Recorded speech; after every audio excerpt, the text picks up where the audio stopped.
Hello and good morning, everyone. Welcome to our biogas webinar to be held in Indonesia.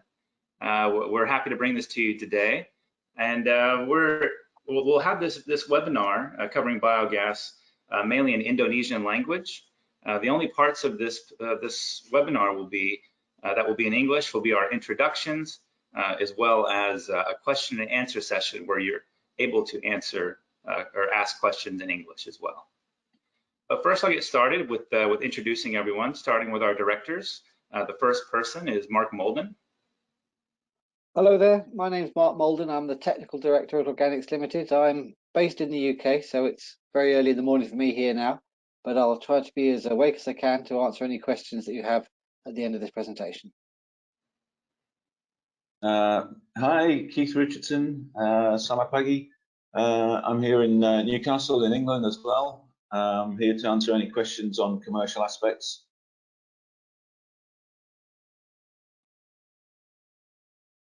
Oh, Jacob, you're on mute.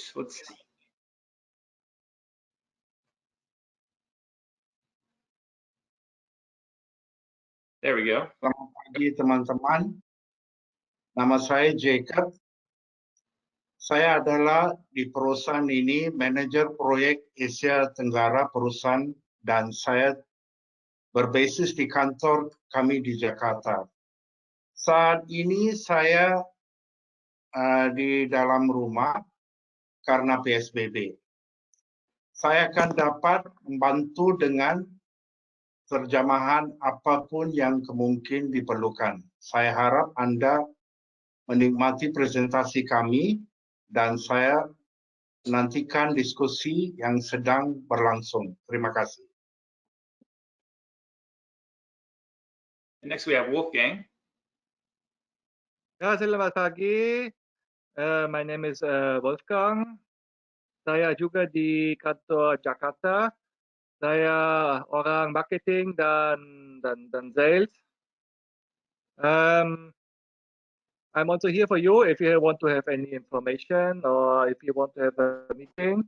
You can find my contact during several times in the webinar. Okay, very good. So this time we'll start the video.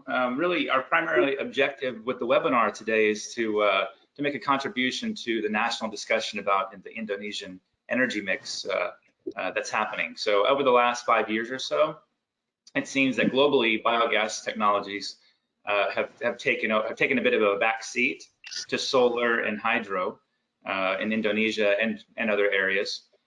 So it's possible in the coming months and years that we'll see a greater role for these type of technologies, including biogas.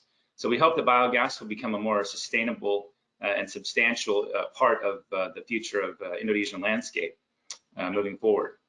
So at this time, let's turn off our microphones and cameras and begin the presentation. I'll ask the directors to do that.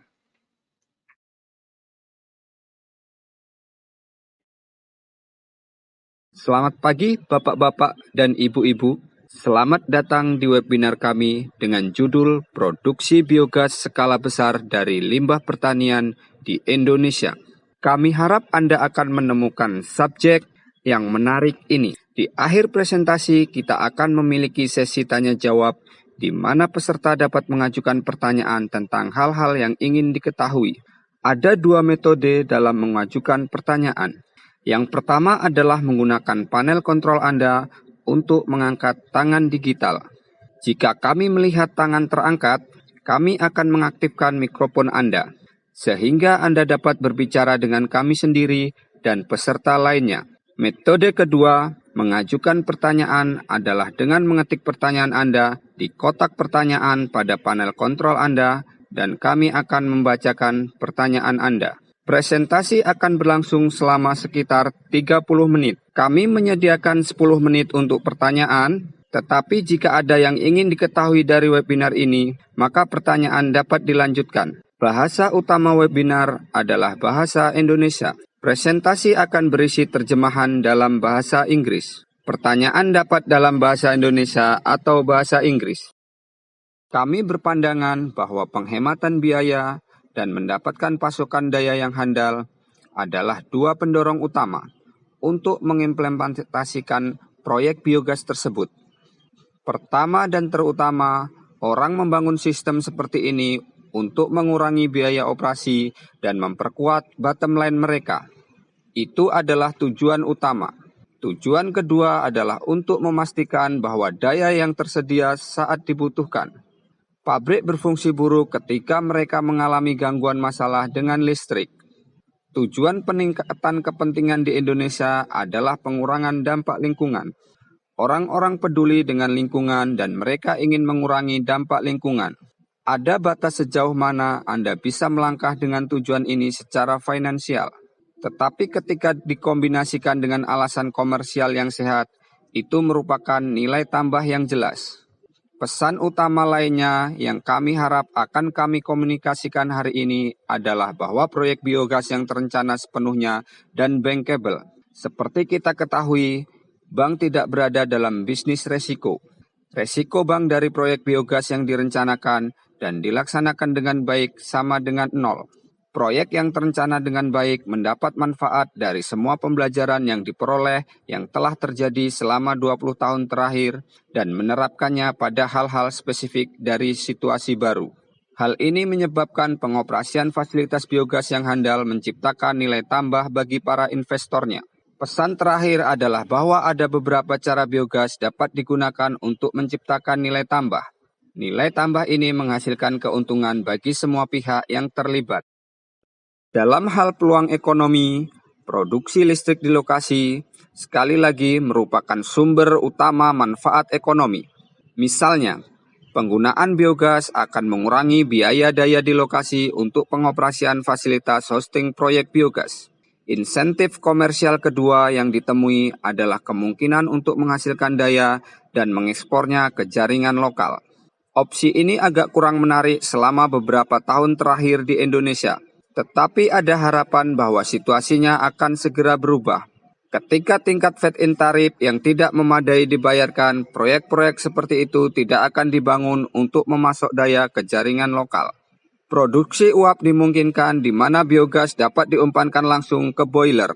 Pada kenyataannya, ada modifikasi minimal yang diperlukan untuk mengubah boiler berbahan bakar diesel atau biomasa untuk menerima biogas, sehingga bahan bakar dapat digunakan dalam boiler yang ada dengan intervensi teknis minimal. Akhirnya, potensi penggunaan biogas di masa depan sebagai penekanan biometan. Di sini komponen gas metan dapat digunakan sebagai bahan bakar kendaraan. Kemungkinan ini sangat menarik ketika berkaitan dengan armada kendaraan yang terlibat. Berjalan sesuai area yang ditentukan dan kembali semula seperti biasanya. Dalam hal kontribusi lingkungan, ini jelas. Pengurangan gas rumah kaca tercapai dengan tidak melepaskan metan ke atmosfer. Peningkatan kapasitas energi terbarukan akan ada banyak di berbagai lokasi, mengimbangi batu bara atau diesel dan manfaat lingkungan lainnya.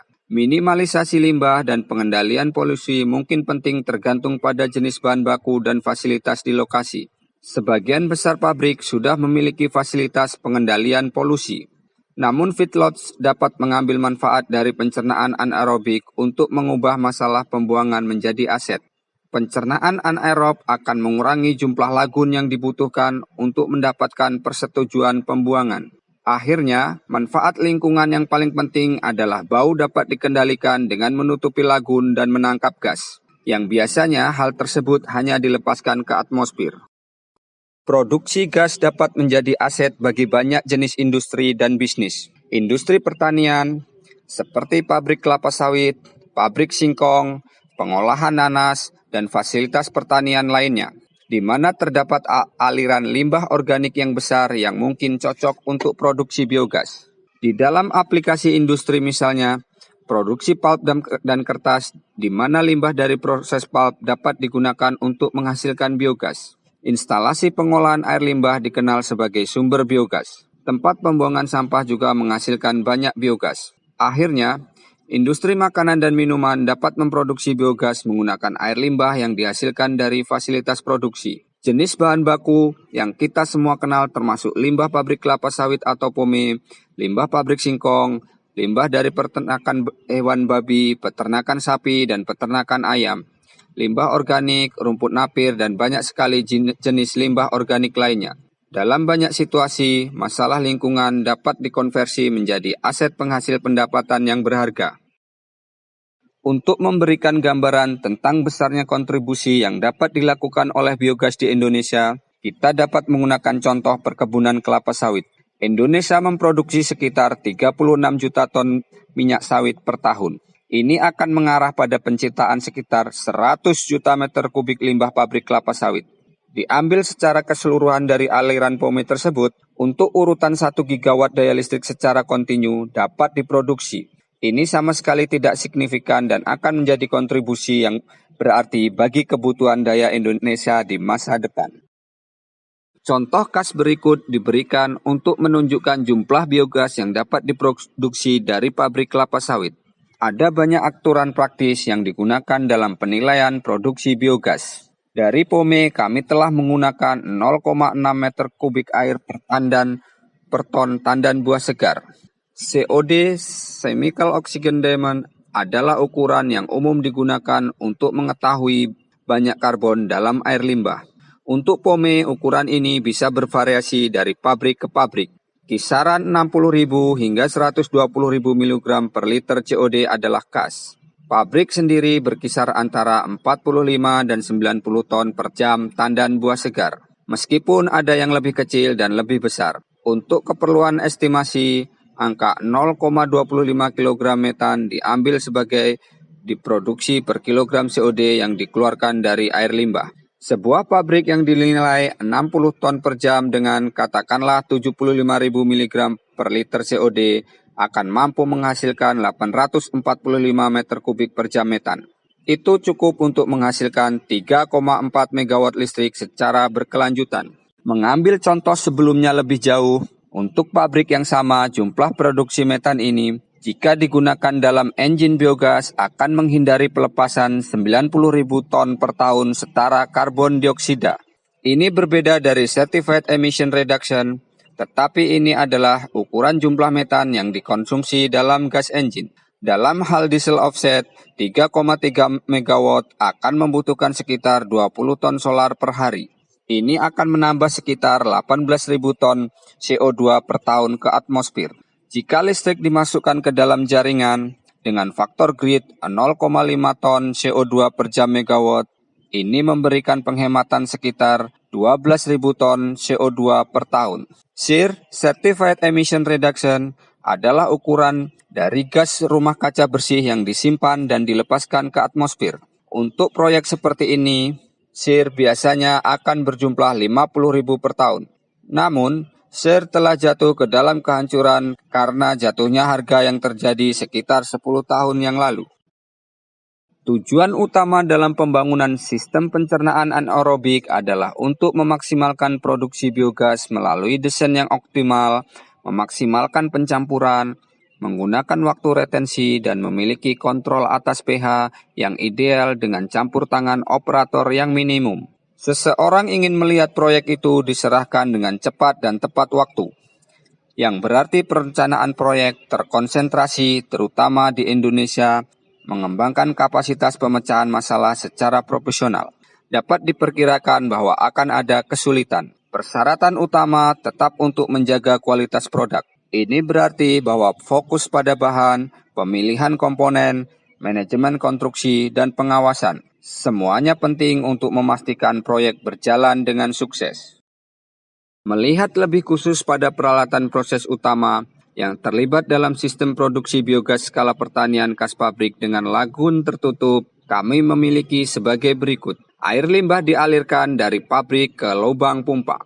Lubang pompa buffer dan menstabilkan aliran ke digester anaerobik. Pilihan penting dengan singkong adalah menggunakan onggok atau menyaring onggok dalam digester anaerobik. Dalam kasus tapioka ini dapat meningkatkan produksi gas yang cukup signifikan. Dalam hal konfigurasi bioreaktor organik, kami memiliki stripper karbon dioksida dan titik sirkulasi ulang pada saluran masuk umpan yang kami sebut dengan combined structure. Unit ini membantu mengontrol pH dan pencampuran seluruh sistem. Selanjutnya kami memiliki lagun tertutup dan sebagian dari lagun tertutup kami memiliki sistem filtrasi biomasa opsional. yang dirancang untuk membantu mempertahankan biomasa di dalam reaktor. Mungkin diinginkan untuk memiliki sistem aerasi yang sesuai, seperti sequencing batch reaktor untuk mendapatkan pelepasan yang sesuai dengan COD yang rendah. Di sisi biogas, gas di sini melewati bioscrubber, sistem pengeringan gas, gas blower, filter partikulat, dan dalam hal ini ke gas engine. Flare standby diperlukan untuk saat ketika mesin gas tidak beroperasi. Slide ini menyajikan gambaran umum singkat tentang biogas feed train. Sarana produksi dan pengolahan serta penggunaan biogas ditunjukkan di sini. Ada banyak jenis digester anaerobik. Saya akan membahas tipe-tipe dasar yang sejenis dengan sedikit lebih rinci nanti dalam presentasi.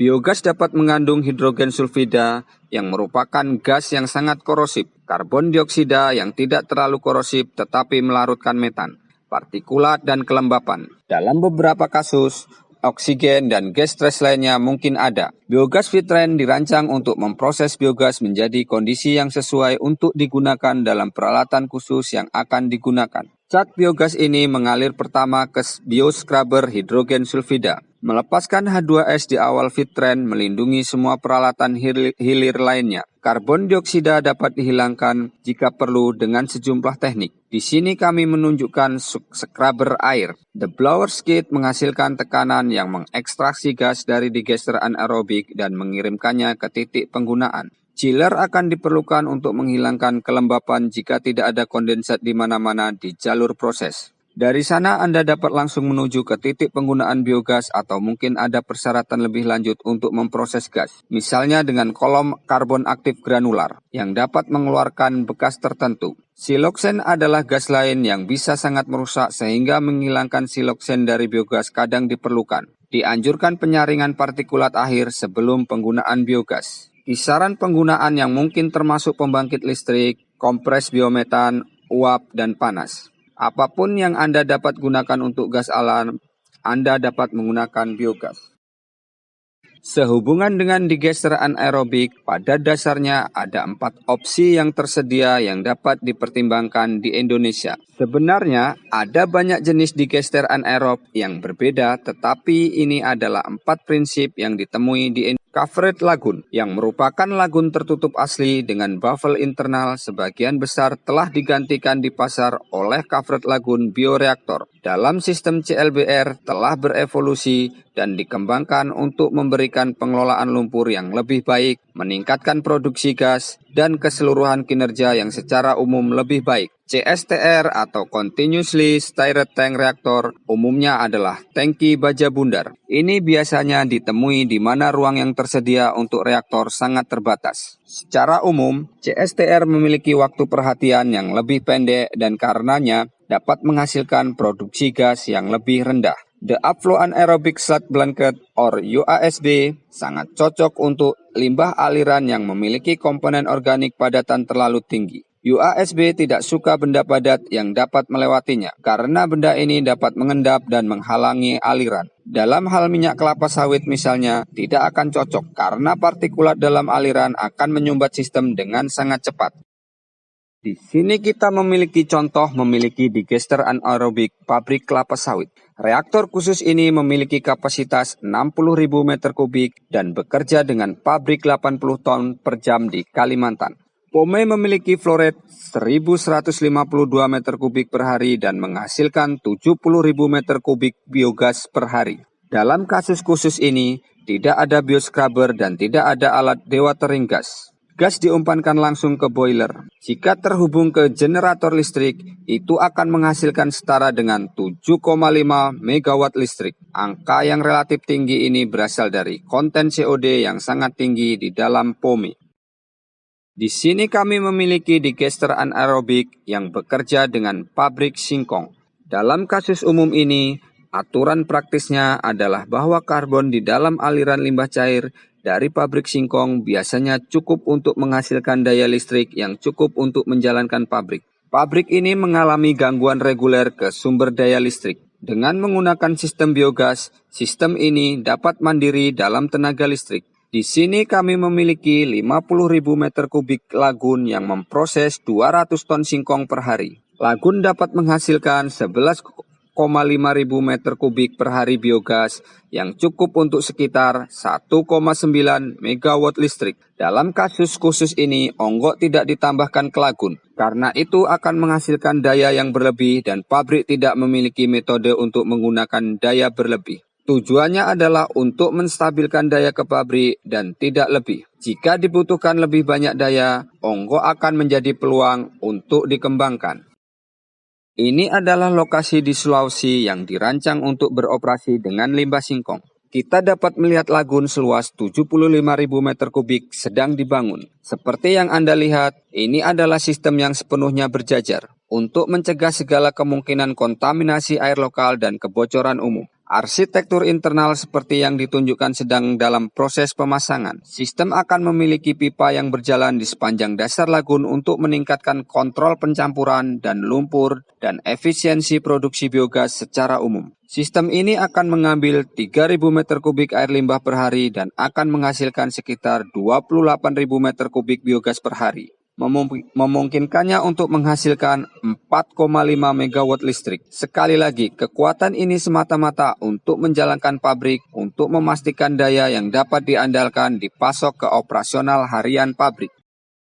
Saya tidak akan membahas analis terperinci tentang semua jenis bioreaktor dalam presentasi ini. Di sini kami berfokus terutama pada bioreaktor covered lagoon. Kelebihan covered lagoon bioreaktor adalah bahwa biaya relatif lebih murah daripada opsi alternatif. Tidak sulit untuk membangunnya, walaupun faktor-faktor seperti hujan dan akses memang menghadirkan tantangan. Penutup geosintetik sudah tersedia. Ini adalah proses yang sangat stabil, dengan inersia reaksi internal yang tinggi dan waktu retensi yang lama, menyebabkan konversi COD yang sangat tinggi menjadi metan. Kekurangan dari fasilitas semacam itu adalah bahwa cover atau penutup yang murah dapat mengurangi masa pakainya. Ini sebenarnya adalah hubungan sederhana antara kualitas dan biaya. Desain yang buruk dapat menyebabkan padatan dan akumulasi nutrisi. Kami telah melihat dalam situasi tertentu di mana bioreaktor telah diisi dengan padatan. Dalam kasus seperti itu, akan perlu untuk mengangkat penutup dan merekayasa ulang internal untuk menyingkirkan akumulasi. Satu hal yang tidak dapat dihindarkan adalah dibutuhkan kebutuhan lahan yang luas. Jadi jika Anda kekurangan ruang, bioreaktor covered lagoon mungkin bukan solusi yang tepat. Di sini kami memiliki contoh bioscrubber hidrogen sulfida. Mereka sebenarnya bisa vertikal atau horizontal, tetapi orang cenderung lebih suka tangki vertikal karena memerlukan ruang instalasi yang lebih sedikit. Bioscrubber hidrogen sulfida mencegah korosi pada peralatan hirir. Hidrogen sulfida adalah gas yang sangat asam dan akan merusak boiler dan mesin gas dengan sangat cepat, kecuali jika dihilangkan atau jika tidak ada kehati-hatian dalam penggunaannya. Bioscrubber juga mengurangi bahaya bagi kesehatan. Hidrogen sulfida adalah gas yang sangat beracun. Jumlah yang relatif kecil dapat membunuh Anda secara langsung. 800 ppm adalah konsentrasi mematikan bagi 50% manusia untuk paparan 5 menit. Konsentrasi lebih dari 1000 ppm menyebabkan keruntuhan segera dengan hilangnya pernapasan, bahkan setelah menghirup satu napas. Menghilangkan hidrogen sulfida dari biogas mengurangi emisi sulfur dioksida semua peralatan pembakaran. Bioscrubber juga mengurangi bau berbahaya. Ciri khas bioscrubber dapat menghilangkan 98% hidrogen sulfida dalam biogas.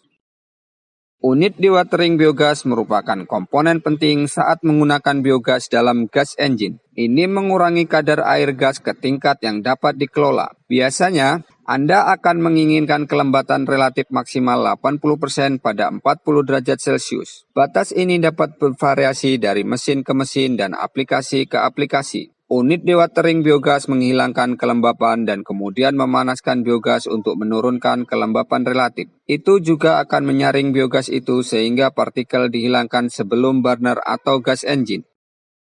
Gas blower hadir dalam berbagai bentuk dan ukuran. Di sini kami memiliki serangkaian gas blower 3.000 meter kubik per jam. Masing-masing dinilai pada tekanan 450 milibar. 450 milibar tinggi untuk sistem pemanfaatan biogas pada umumnya. di mana 300 milibar biasanya memadai. Dalam hal ini tekanan yang tinggi diperlukan karena pipa yang panjang ke titik penggunaan. Laju aliran biogas dapat bervariasi dari 50 hingga 20.000 meter kubik per jam atau lebih.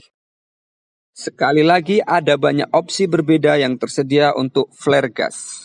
Unit di sisi kiri dengan dua pria berbaju biru adalah apa yang kita sebut flare terbuka. Pengaturan ini sangat dapat diterima untuk digunakan sebagai flare standby atau siaga untuk digester anaerobik. Api menyala di tempat terbuka dan tidak ada cara yang dapat diandalkan untuk mengukur efisiensi penghancuran. Unit di tengah dipasang pabrik Turki, di mana persyaratannya adalah untuk menyembunyikan api dan untuk memaksimalkan efisiensi penghancuran metan untuk proyek CDM. Unit di sebelah kanan terletak di Australia dekat Melbourne. Mereka dipasang dekat dengan perumahan di mana ada persyaratan mutlak untuk menghindari visibilitas api dan untuk memaksimalkan kontrol emisi.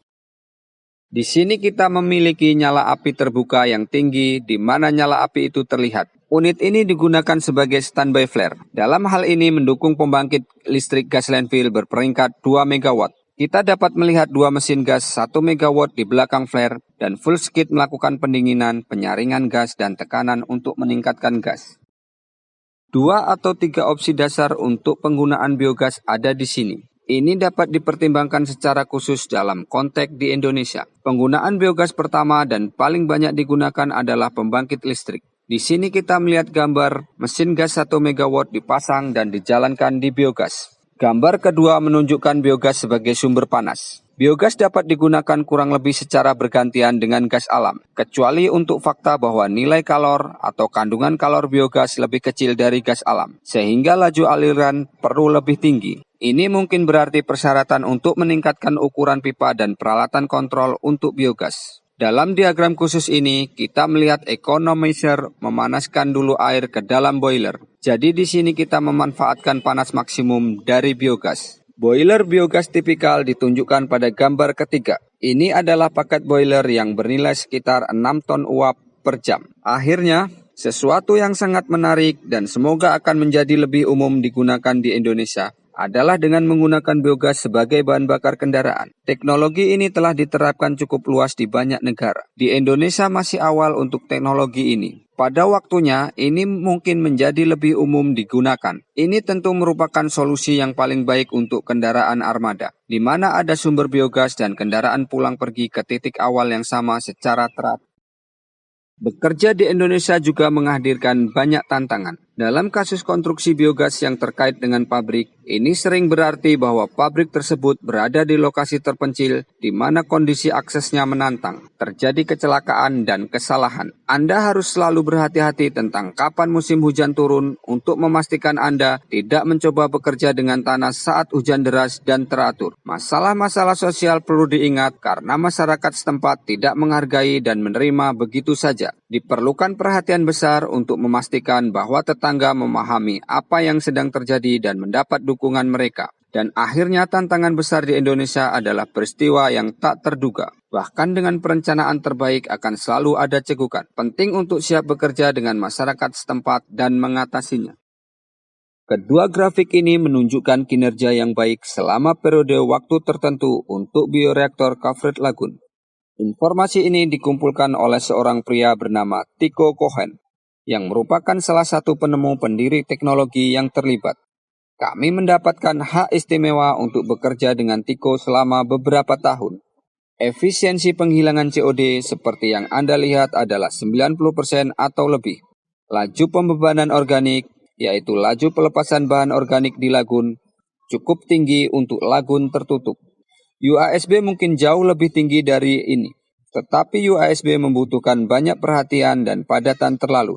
Pengaturan khusus ini memberikan inersia proses yang substansial, yang berarti bahwa itu dapat mengambil ketukan besar dalam hal kontaminasi bahan baku, dan masih berkinerja baik. Ini juga dapat dioperasikan oleh teknisi yang kompeten, yang tidak memerlukan ahli kimia untuk menilai apa yang sedang terjadi.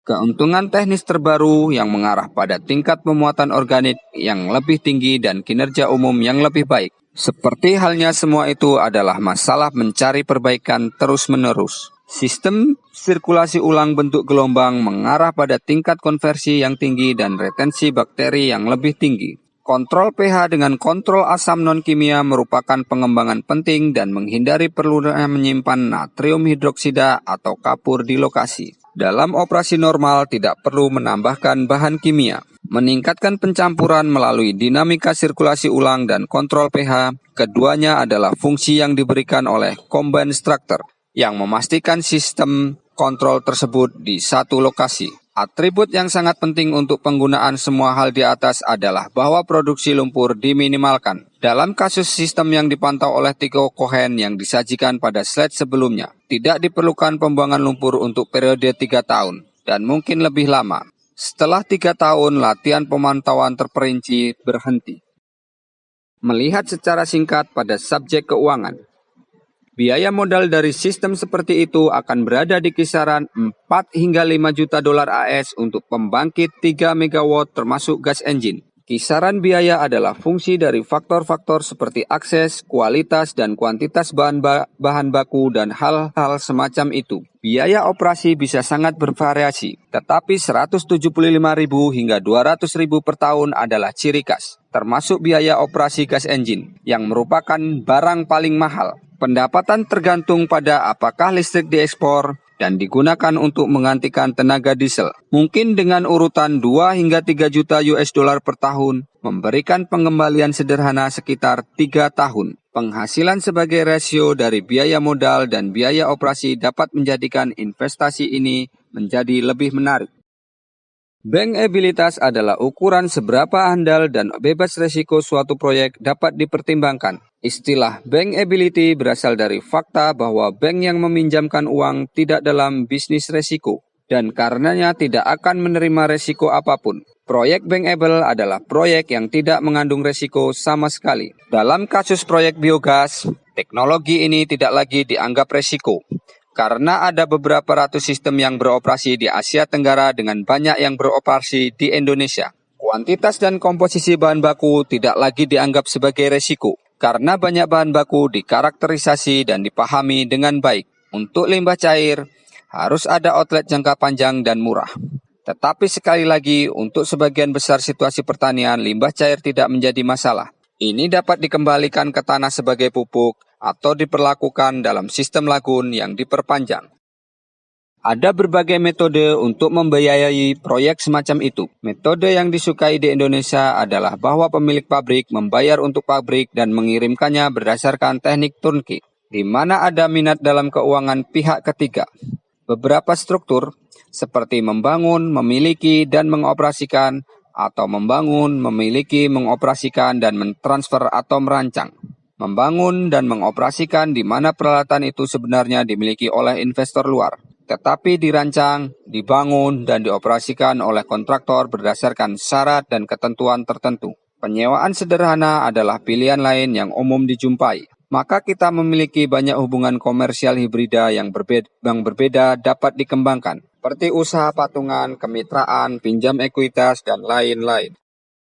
Apa yang akan dibawa di masa depan adalah pertanyaan yang telah diajukan dari generasi ke generasi. Berkenaan dengan biogas di Indonesia, tanda tanya besar yang harus kita semua tangani adalah dampak apa yang terjadi COVID-19 terhadap dunia perdagangan dan dunia global. Ada setiap alasan untuk optimis bahwa setelah berlalunya pasar COVID akan pulih dengan penuh semangat. Meskipun harga minyak saat ini sangat rendah, ini tidak dapat diharapkan berlangsung lama. Produsen minyak akan mencari untuk memulihkan kerugian mereka. Cara sederhana yang dapat mereka lakukan adalah dengan mendorong harga minyak kembali ke level tinggi. Setelah melihat dampak ketidaksepakatan mereka atas penetapan harga, diharapkan bahwa produsen minyak akan mencari persetujuan di setiap kesempatan sekarang. Ada masalah di Indonesia ketika membangun, memiliki, mengoperasikan, dan mentransfer ke PLN adalah pasal dalam kontrak listrik. Ini mengharuskan pemilik pabrik untuk mentransfer aset pembangkit listrik ke PLN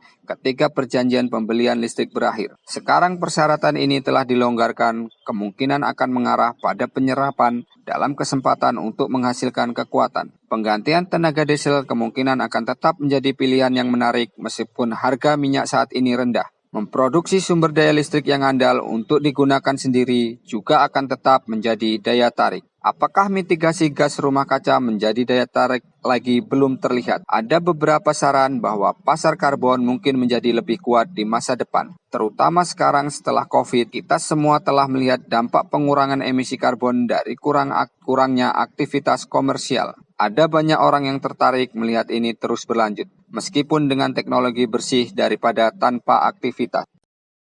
Terima kasih hadirin atas perhatian Anda. Sekarang kita akan membuka sesi untuk pertanyaan dari yang hadir. Pertanyaan dapat bisa dalam bahasa Inggris atau bahasa Indonesia. Untuk mengajukan pertanyaan, Anda dapat mengetik pertanyaan atau mengangkat tangan elektronik dan mikrofon Anda akan diaktifkan sehingga Anda dapat mengajukan pertanyaan. Jadi apakah ada pertanyaan? The engines want gas at less than about 40 degrees. So we'll try and deliver at about 38 degrees centigrade, something like that, because the other aspect of the gas is to ensure the relative humidity is low at less than 80%.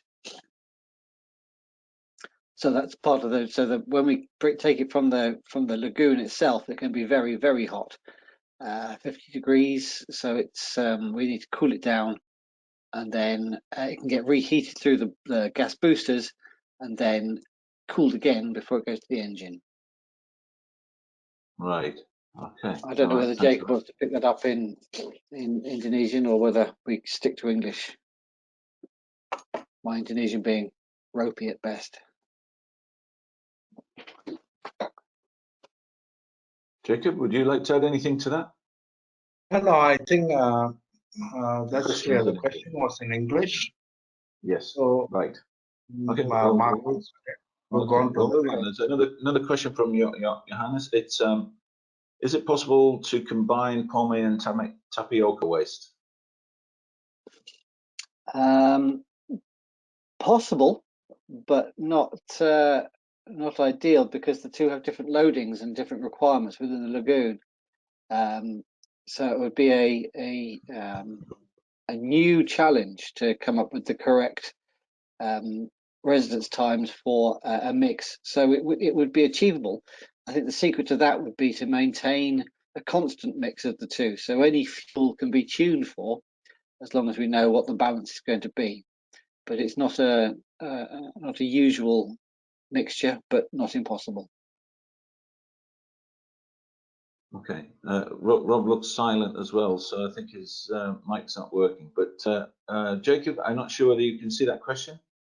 The next question from Johannes is in Indonesian. Can you see that one?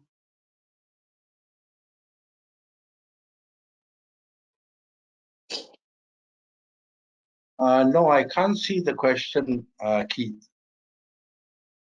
Okay. Well, I think Okay. you need. Let me try. Okay, you it's just from look at- Johannes, is that? Johannes. Yes. Yes. Okay.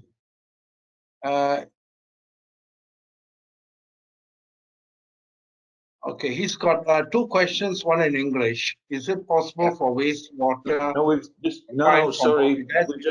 We just had that one. Yes. Yeah. And then apa keuntungannya memakai cover geomembrane warna terang?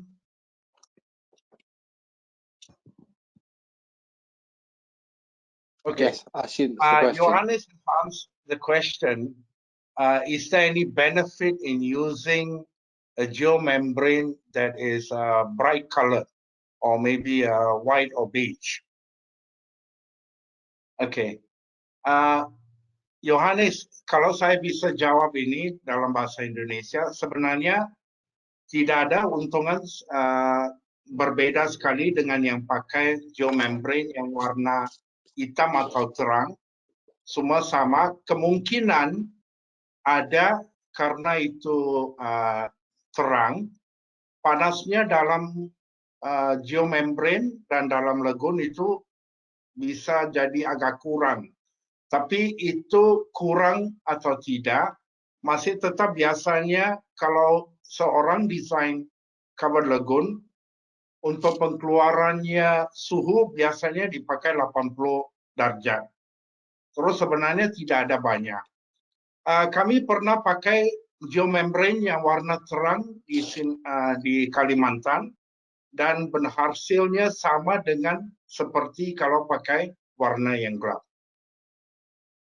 Yohanes, mudah-mudahan Anda jelas. Kalau tidak, ditambah pertanyaan lagi.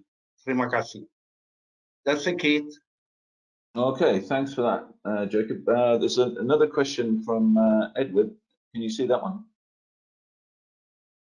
Yes. Dari chartnya, apakah tidak dibutuhkan blower antara lagoon dengan? Oke. Selamat siang Pak Edward. Pertanyaan Anda adalah perlukah pakai blower antara lagoon dengan bioscrubber? Kalau Anda salah, Anda kurang jelas di sini. Sebenarnya Pak Edward tidak perlu sama sekali. Karena blower bisa gunakan yang blower untuk ke gas engine. Yang di sebelum blower itu seharusnya kan suction. Itu suction cukup untuk tarik gas dari lagoon sampai lewat bioscrubber sampai ke blower. Nanti biar blower jadi positive pressure ke gas engine. Terus jawabannya tidak perlu, satu blower cukup. Mudah-mudahan Edward pertanyaan ini udah dijawab. Kalau tidak dikasih tahu lagi. Okay, that's all, Keith. Okay, thanks. And Rain, I think you say, what is the best pH of the effluent at the inlet to the scrubber? Well, to the scrubber, the H2S scrubber, that generates quite a low pH while it's operating. So the trick with the scrubber is to keep the wastewater that is moistening the packing at a sensible pH of, well, between 7 and 5. When it gets too low, the pH starts to destroy the bacteria that are removing the H2S. So the inlet is typically around 7 or 8. Typically off the lagoon, it's that sort of range. Okay, all right, thanks for that. And Yenny wanted to ask related to the wave recirculation method that we've highlighted. Could we clarify that a little bit further? What in terms of how we move the sludge up and down? Yes, how we're moving sludge around the lagoon. Yeah. Right. So this is to do with how we've managed to improve the efficiencies of the lagoons quite considerably and decrease the retention times, so that rather it works a bit like a moving baffle. So if you picture a standard lagoon that might have a baffle path that allows the tortuous path through the lagoon to travel up and down over physical baffles, we introduce water baffles that are generated by water upflow, which move up and into the lagoon and cause mixing and pluming. Now, as we move along, we can generate moving baffles through the lagoon. So we keep the retention times, but we get good mixing. So we utilize the sludge better. And also we produce much less sludge, and any sludges we do produce are carried out in the effluent. Okay, hopefully that answers your question, Yenny. And Yenny has another question regarding no sludge removal for at least 3 years. And I guess the question is there any deposition inside, and what happens after 3 years?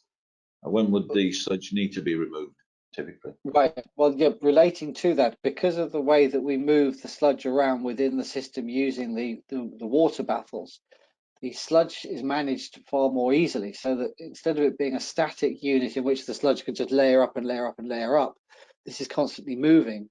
So a certain proportion of the sludge is removed as we take the effluent out of the back end of the lagoon. As a result, the sludge buildup is very, very minimal. After 3 years, we suggest it's inspected, but not necessarily any action taken. If sludge does need to be removed, we have sludge removal ports that you can access through the berm on the lagoon itself. But typically, the sludge management is not an issue, but it is there should we require it. Okay. Next question from Insan is what unit are we using for organic loading? We talk about kilograms per cubic meter a day. Are we talking about kilograms of COD or kilograms of VS? COD. That's a simple one. That's a simple one. All right. I think we've had the question from Johannes actually Yes, regarding colour. Can you see that one? Next one, Jacob? From Yes, I see that. So let me answer that. Pertanyaan dari Pak Udin, selamat siang. Bagaimana cara menghadapi masalah feedstock supply yang tidak stabil di industri pertanian? Itu agak sulit jawabnya, tapi saya coba. Kami pernah pengalaman yang klien yang ada masalah feedstock yang tidak stabil. Tapi ada juga sama seperti waktu itu, feedstocknya sama, cuman supply-nya stabil dalam satu waktu. Nah, caranya mereka yang feedstocknya yang stabil, karena mereka kontrol dari pertanian dan lahan yang punya milik mill sendiri atau milik sendiri, biar mereka bisa kontrol. Di lawanan itu, lain mill ada masalahnya dengan feedstock karena mereka punya feedstock, dia beli dari rakyat atau petani. Nah, kalau kebanyakan dia beli dari petani langsung, itu kemungkinan hak petani untuk tanam atau tidak. Terus resikonya dengan kita, kami tidak ada kontrol sama feedstock. Tapi kalau lahan punya mill, dia ada kontrol dengan supply feedstock. Terus rasa saya itu untuk kontrol feedstocknya itu biar supply-nya stabil, caranya harus ada cukup lahan, biar millnya proses lahan itu dengan tanam, dengan panen, dengan punya hak mereka sendiri. Mudah-mudahan Pak Udin ini jadi penjawaban untuk pertanyaan Anda. Terima kasih. Keith, carry on. Yeah, okay, thanks for that.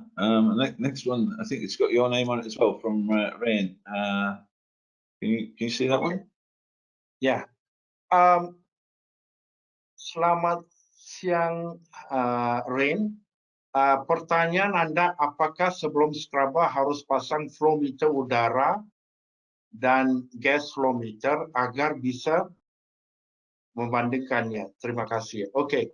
Rain, saya ini kasih ke Pak Mark Molden untuk jawabnya ya. Mark, this is a question probably for you. The question is it necessary to install at the bioscrubber flow meter for air? Not necessary. This is for the air that we introduce that the H2S bacteria require, yes? Yes. Okay, it's not necessary because you know when you're putting enough in because your H2S removal is working correctly.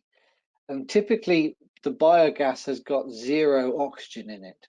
So that when we introduce oxygen for use by the H2S bacteria, if we monitor the gas concentration on the outlet and we keep that at about between 0.5 and 1% oxygen, we know that we're introducing enough air, but not too much air. So the amount of air is almost irrelevant. It's just the concentration of oxygen on the outlet to ensure that there is enough and not too much. So that's how we typically control it. I will translate this. Rain, tidak perlu pasang flow meter untuk udara karena pentingnya bukan flow, tapi konsentrasi oksigen yang waktu keluar dari bioscrubber. Yang penting oksigen yang keluar itu di dalam kontrol antara 0 dengan 4%. jangan kasih lebih. Itu aja jadi syaratan untuk kontrol udara di dalam biogas. Karena biogas asli tidak ada oksigen. Kalau ada itu dari udara, tidak perlu karena flow-nya tidak sama. Terus daripada kontrol flow, lebih baik kontrol ujungnya, oksigennya konsentrasinya berapa. Kalau udah dalam kontrol limitnya, dalam limit, itu udah cukup oksigen dalam bioscrubber. Mudah-mudahan itu jadi jawaban untuk pertanyaan Anda. Terima kasih, Ray. Keith, take over. Okay, yes, sure. Next question is regarding Organics has experience in dealing with municipal solid waste, landfill gas, etc. Organics has experience with biogas production from palm, etc. Would Organics do biogas production from organic municipal waste? Well, yes, we've worked with in Hong Kong with a production of biogas from organic municipal waste. It brings its own challenges. The most difficult one is reliability of feed, and then how you deal with that feed and treat it correctly. But it is less uniform than the other feeds, but other than that, so it is more difficult to manage, but it is working well, and we have worked in Hong Kong doing just that. So yes, we will. Yes, and clearly organic waste in many parts of the world is really a very commercial business now, and obviously we're more than familiar with dealing with volatile fatty acid based waste, which generate a lot of ammonia, which is another area of our expertise. So yeah, that would be interesting. Yes. Next question is regarding how about the future and CDM projects, CERs. Would you like me to say a few things about that? Yes, I mean, well, we've done them before, but yes, what's the future bringing, Keith? CDM is obviously some years ago, but clearly, if you're familiar with CERs and how it's evolved as a sector, the voluntary sector is growing, and there are a number of options for registering CERs, certified emission reduction certificates, whether that's under whatever scheme that's under, whether that's under gold standard or whatever scheme it's under. That is an area which is growing. There's a lot more interest in it. It's certainly a sector that we are looking at in a great lot of detail and working with a number of investor groups. So if anybody has any particular interest in that or any particular projects that they're looking into in the future, then we'd be interested in taking a look. Another question regarding, I think that relates to perhaps TEDCO. One for Jacob, I think. I think that one's for Jacob. Yes. Can you see that one, Jacob? Yeah, okay. I'll try to answer that.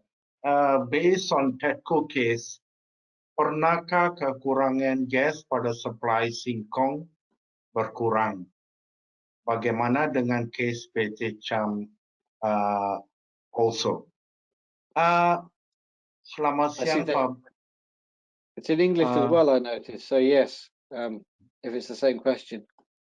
Yeah. Thank you, Budi. This is the question from Pak Budi, correct? Yes. Okay. Pak Budi, selamat siang. Dari pertanyaan Anda tanya itu kalau Singkong berkurang, gasnya berkurang juga. Pak Budi pasti kalau gasnya kurang, kalau Singkongnya kurang, gas juga pasti kurang.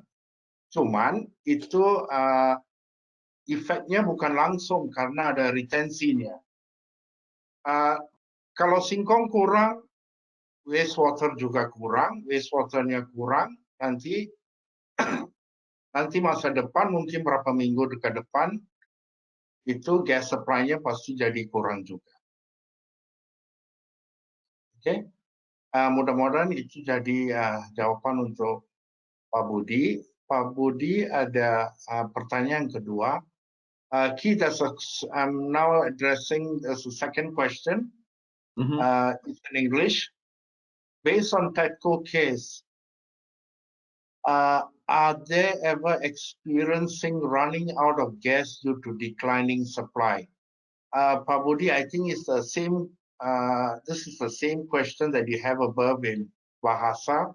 So Yes. I hope my answer satisfies you.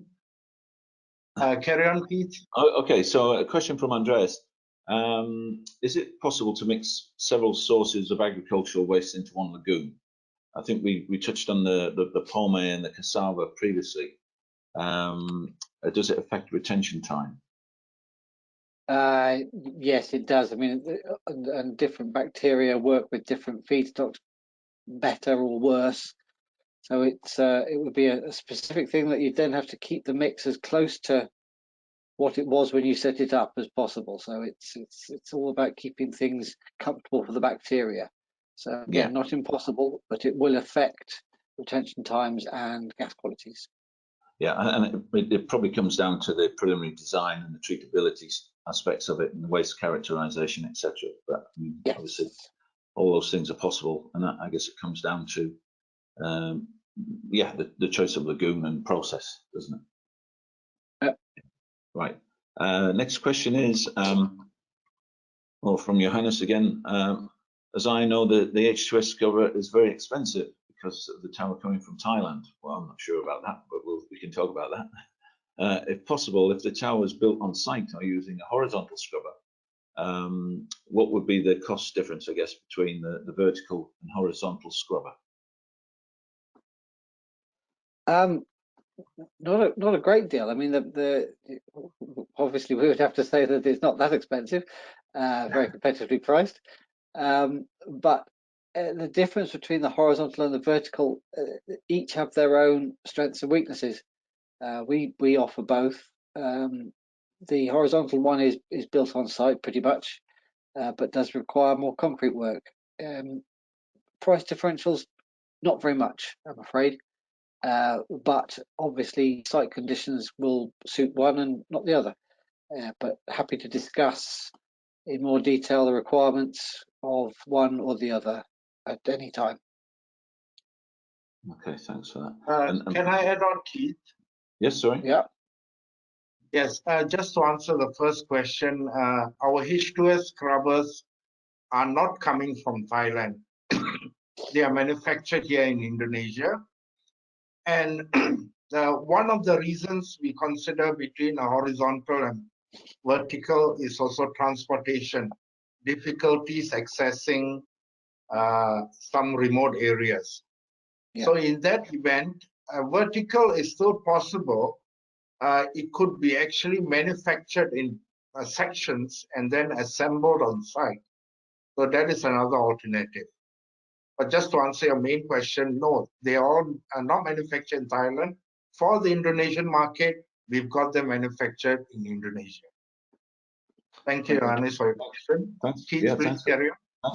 Thanks for that, Jacob. Thanks. And it's another question from Pat Booty, just regarding the PT Cam. Yeah. How about the case for PT Cam? That relates to his previous question, I think, where the cassava supply is minimal. Yes, Pak Budi. For PT Cam, because the supply is so minimal, it is not possible to generate enough gas because the site and all the equipment and the lagoon was designed for a particular amount of feedstock. And when it's too small, it is not possible to generate enough gas. Okay, Pak Budi? Okay, thanks for that, Jacob. And the next question is from well, I think it's an observation as well from Johannes. I would say, is it possible for organics to sell electricity to the mill? Well, certainly. We're interested in that as a possibility, and certainly if you have any particular projects in mind, we'll be more than happy to take a more detailed look, make an assessment of what is what is possible. But yes, in principle, we would be very interested to do that. Yep. Next question, Jacob, another one for you. If you see Yes. that Dari Indi Permana Kusuma. Jika tidak membutuhkan blower tambahan sebelum bioscrubber dan hanya manfaatkan blower gas engine, apakah ke vacuum dari scrubber tank aman? Berapa maksimum ke vacuum yang tangki scrubber biogas clean? Saya kurang tahu Pak Indi itu tanya tentang bioscrubber biogas clean, tapi kami punya biogas scrubber sendiri, terus saya jawab untuk bioscrubber kami sendiri. Nah, kalau ada blower setelah bioscrubber, seperti saya bilang tadi, dalam bioscrubber pasti suction. Nah, suctionnya berapa bisa tahan dalam vacuum ini tergantung desain. Desain kami itu tergantung desain posisi di mana, jauhnya di mana. Tapi rata-rata dari pengalaman, suction yang dibatasi dalam tangki itu bisa sampai 50 millibar. Oke, itu desain untuk bioscrubber. Tapi untuk operational, batasnya sampai 25 millibar suction. Oke, Indi, Keith, carry on. Next question. Okay. I think the next question was from Yenny. Whether H2S scrubber for treating biogas from palm oil waste and other industries such as a flower plant have a different design. So I guess, you know, what are there different designs for H2S scrubbers, or is it standard? It's different loadings more than anything else. The bacteria that will consume the H2S is broadly speaking ubiquitous, and it will be part of the waste stream already. We just need to give it the correct place to grow. And then the sizing of the tower is based on the loading rather than what type of gas it is. So it's well, the design will be different. It will be different for flow rates and loadings, not because of the type of gas particularly. Right. Okay. Yenny, I hope that answers your question. And Rain, again, a question for you, Jacob. Yes, dari Rain, oke, terima kasih sama-sama. Terkait flow meter, saya pengalaman kesulitan mengatur oksigen keluar ketika tidak ada flow meter oksigen. Operator saya menjadi kesulitan untuk set oksigen jika harus membuka valve secara manual. Mark, this is a question regarding the flow meter question earlier. Yeah.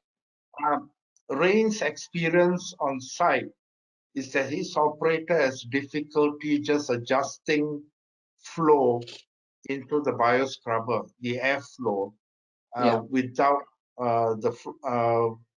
any flow meter. So this was related to the question earlier. So his experience can't control it. So he's asking, how do we go about this? Well, we do valve.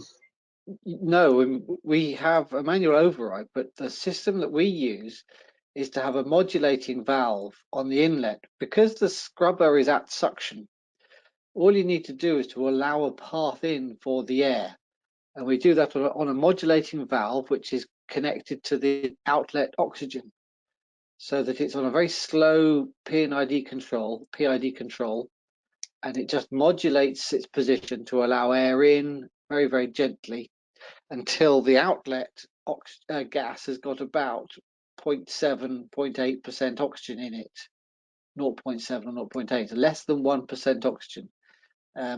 If it goes above that, then the valve closes back, and if it goes below that, the valve opens up to allow more.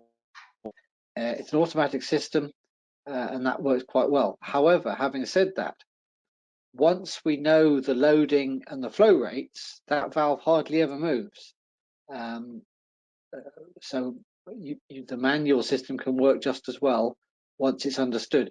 If the load is varying and the H2S load is varying and the gas flow is varying, then you must have the automatic control system, because I think an operator would struggle to keep up, even if they had a flow meter, because the flow meter doesn't tell you how much you need. It tells you how much you're putting in, but not how much you need.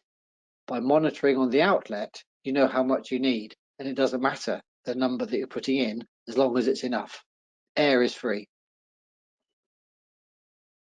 Yeah. Keith, shall I translate it for Rain?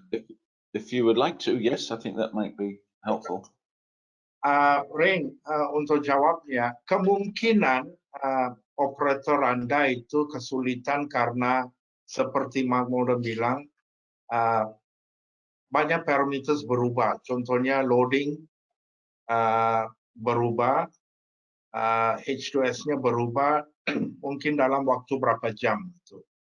Nah, untuk atasi ini, kalau cara organics, kami buatnya pakai modulating valve, yang valve untuk terima oksigen. Modulating valve ini ada otomatis koneksi dengan data oksigen berapa persen. Terus kalau oksigen itu terlalu banyak, valve-nya udah mulai tutup dikit, dan itu semua cara itu tutup buka itu jadi cara otomatis. Biar tidak ada operator tidak perlu dibanyak peduli sementara. Nah, kalau loading rate-nya, flow rate, H2S ini semuanya udah tetap, itu valve-nya tidak akan banyak berubah lagi. Karena mungkin situasi Bapak itu banyak berubah, justru itu perlu setiap kali ditutup atau buka dikit valve-nya. Nah, untuk atasi ini, seperti saya bilang, kami gunakan modulating valve yang ada koneksi dengan reading oxygen cell. Oke, Rain, mudah-mudahan ini jadi jawaban Anda. Keith, please carry on. Next one's for you as well, Jacob. Next question dari Pradika. Apa yang menjadi pertimbangan utama dalam memilih proses pengolah biogas?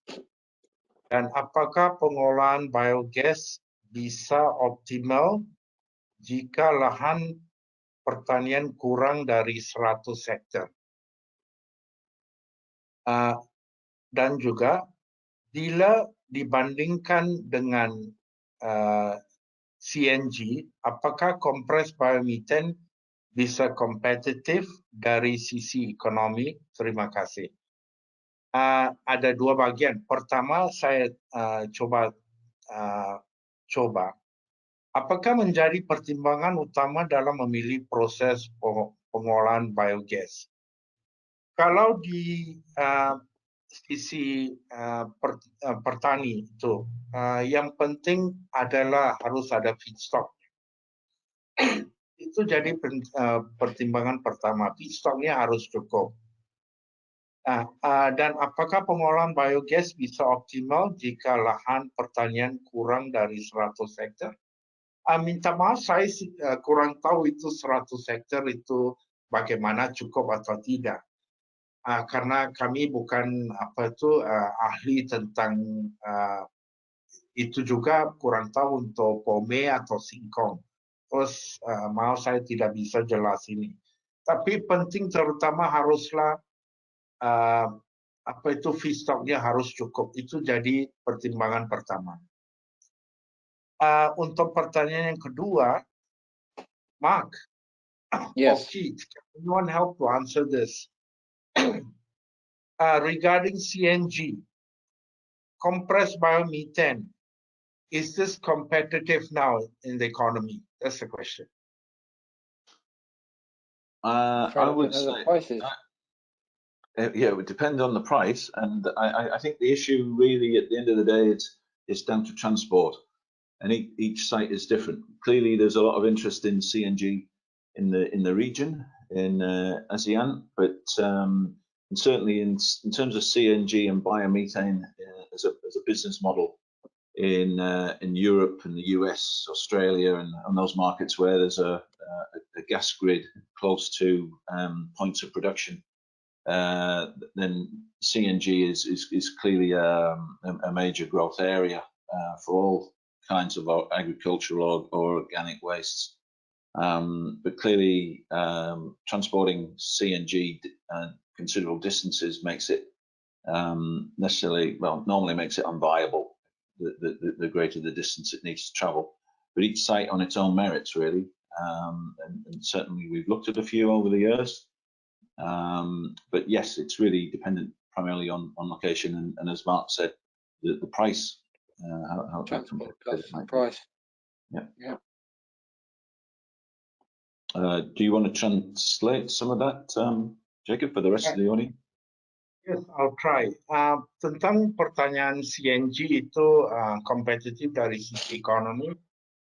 Kalau sekarang tergantung banyak faktornya, tapi belum kompetitif sangat karena ada banyak faktor seperti jauhnya dan produksinya, caranya bagaimana. Tapi pentinglah kita harus tahu itu CNG adalah future kita, masa depan kita. Apalagi dengan cara Indonesia untuk mengolah renewable energy, ini jadi depan. Seperti semua teknologi, udah waktu, berapa waktu udah mulai di masa depan, harganya pasti akan turun. Tapi yang penting sekarang kita udah ada teknologi dengan gunaan material apa, dengan faktornya apa, masa depan bisa jadi kompetitif banget. Tapi untuk sekarang bisa tergantung jauhnya berapa jauh, faktor untuk tempatnya di mana, dan begitu jadi faktornya dulu. Mudah-mudahan saya ada jawab pertanyaan Bapak Pradika dengan Pak Udin. Okay, Keith. Okay, thanks for that. And I think the next one's for you as well from Pak Indi. You mean from Pak Udin? Yes, Pak Udin. That was answered. No, the next question. The next one is yours as well, I believe. Oh, that was answered already. Oh, I see. Can you see what I can see? Next question is, how is the oil and grease affect the biodigester performance? Yes. That's for me. It's has varying effects. I mean, obviously, oil and grease is food as well for the biodigesters. So it affects it by usually increasing gas production. So the more in a POME factory, if the POME factory is not working very well, then there's quite a lot of oil in the effluent, and that's good news for the anaerobic digester and bad news for the factory. So yes, it affects performance, but typically for the positive. Okay, and I guess the next question as well, just leading on, what is the maximum ONG in the feed? Difficult to give a maximum. It is very site specific. As long as we know about it at the point of design, then we can cope with it.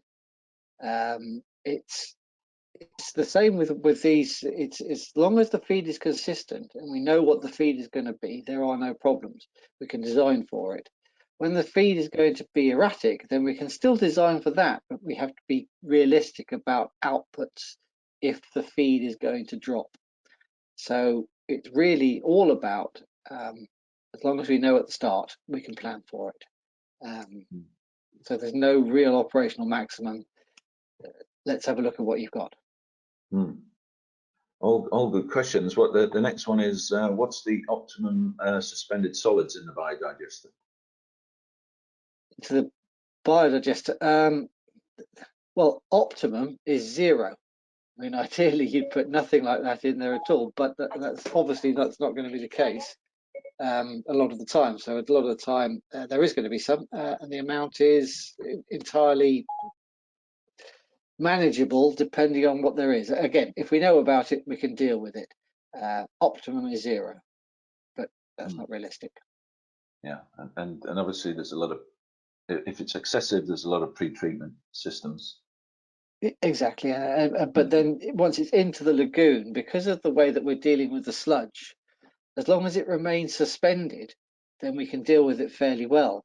It's the solids which tend to drop out of suspension that cause problems. I guess I was thinking of perhaps other forms of digesting, not necessarily the lagoon, but yeah. Right, yes. And then the next question is regarding the hydraulic retention time. Well, again, I'm afraid that's all of these questions are feed specific, so that the one for Pome is different from the one for cassava, but and it might, but we have typical numbers that we use. 30 days, Jacob. What sort of typical retention time for Pome, for instance? 30 days. But it will change for cassava and it will change for feedstock. But as a rough average, 30 days. Okay. And I guess the question running on from that is, what's the pressure drop per 100 meters? That was a question from Indy. Probably is related to an earlier question by Indy. Yes.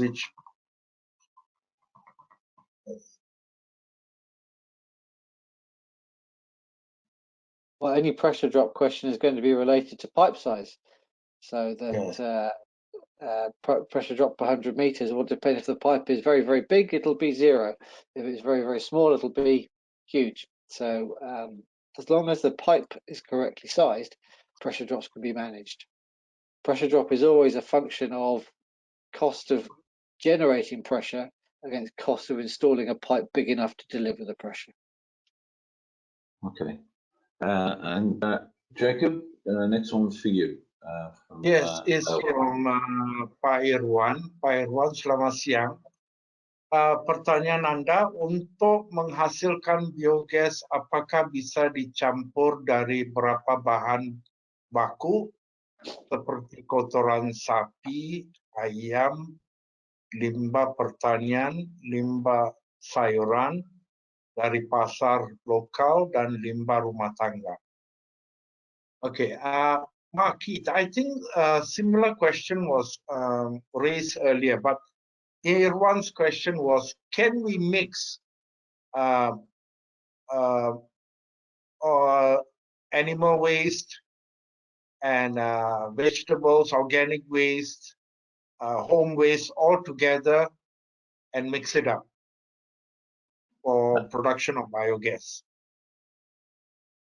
Yeah, I mean that's like an organic waste treatment facility. So if you imagine the organic waste that would come from a house or from a hotel or anything like that, it's often a mixture of everything. Not a lot of animal waste, I think, from hotel waste, but broadly speaking, if it has an organic content, then we can treat it.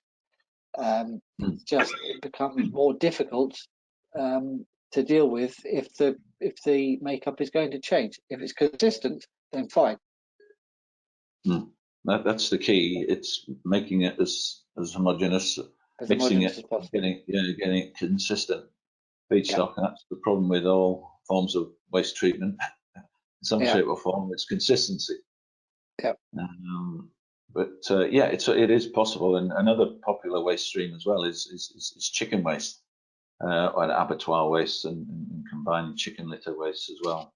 I'm sure we'll come across that. Okay, so and the next one's for you, Jacob, again. Which one is that? The following question from Ponem. From who? Ponem. Oh, Ponembar. Okay. Dari Ponembar. Selamat siang. Ketiga, kapasitas gas di dalam banyak dan harus dibuang, tetapi flare tidak berfungsi atau keadaan rusak.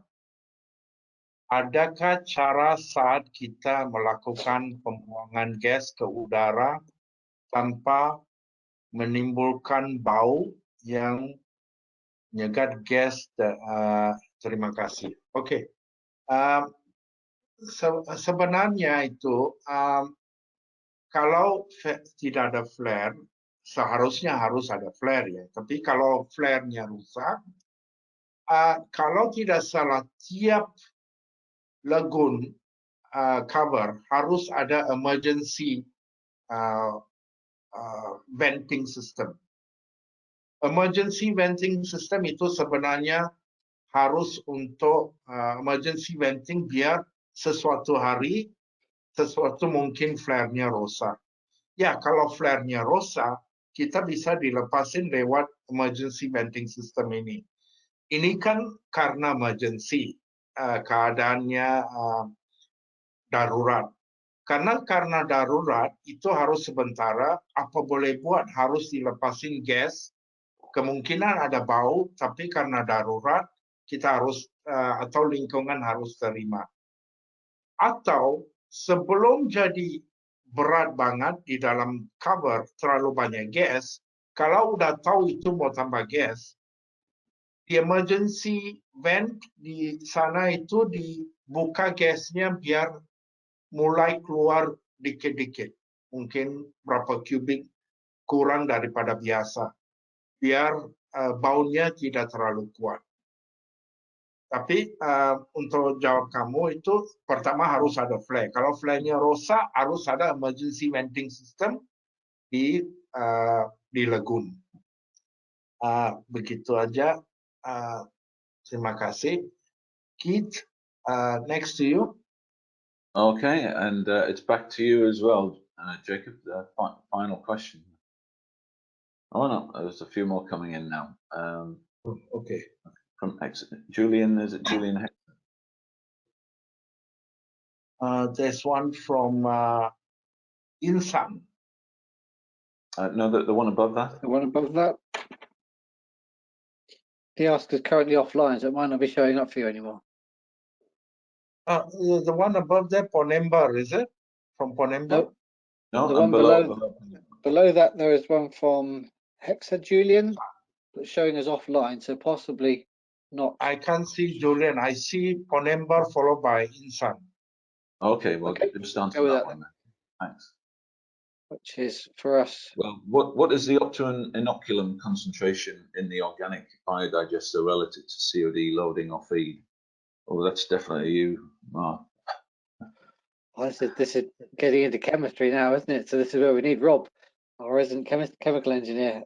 I would not like to guess at this, so rather than guessing at it, if you could send me that question on an email, then I'll get it answered accurately for you. Yeah, we've got. I think we have Insan's email. We'll answer that directly. Yeah. Okay, and that would go for anybody actually with questions on the call. Yeah. We're happy to pick up the dialogue after this. Yeah. Okay, so question from Aaron. I have a cassava starch factory. I'd like to know what's the best HRT for starch waste, water. Okay, any observations on that, Mark? Well, again, no, happy to start up an email conversation on this, but because things are so specific for feedstocks and flow rates and locations, to start issuing advice for all of Asia would be a little bit remiss of me. So any specific questions, I think, should be directed to us, and we can take each query seriously and give it a proper and thorough answer. Right. Okay. Can I add, Keith? Yes. Yes. Hi, Arun from India. Yes, thank you. And yes, we'd like to start in India. And we are, of course, willing to help. So get in touch with any of our emails and we can discuss further about this, Arun. Thank you. Over to you, Keith. Okay. Absolutely. Would anybody else have any further questions? We've had some great questions. Appreciate all of that. Hopefully we've given you some good answers. But if there is any further clarification needed, or you think of any other questions later on, then please get in touch with any of the team, in particular with Jacob and Wolfgang. whose contact details I think you probably have already, but you'll get follow-up emails later on with their contact details. Any further questions? Otherwise, we'll call it a day, or perhaps a morning where I am. And Just the start of the morning for where I am. Yes. start of the morning. Yes. It's just about time to get up now. All right. Okay. Well, if there are no further questions, we'll hand back to Brian, and he will close things Yes. down. Yeah, that pretty much wraps up the webinar today. There are some handouts to download with various data sheets. They're located on your control panel there through GoToWebinar. But other than that, we are pretty much finished today. Jacob, Wolfgang, and Sabto are all located in Indonesia, and we have an office there in Jakarta. So you're welcome to contact any one of them for any questions moving forward, or of course, any of our directors, which are located in the UK. And you'll get an email tomorrow with everyone's contact information as well. So anyway, that wraps it up. Have a wonderful day, everybody, and thank you for joining us. Take care, guys. Okay. Bye-bye. Stay safe. Bye. Bye. Thank you. Thank you. Bye-bye.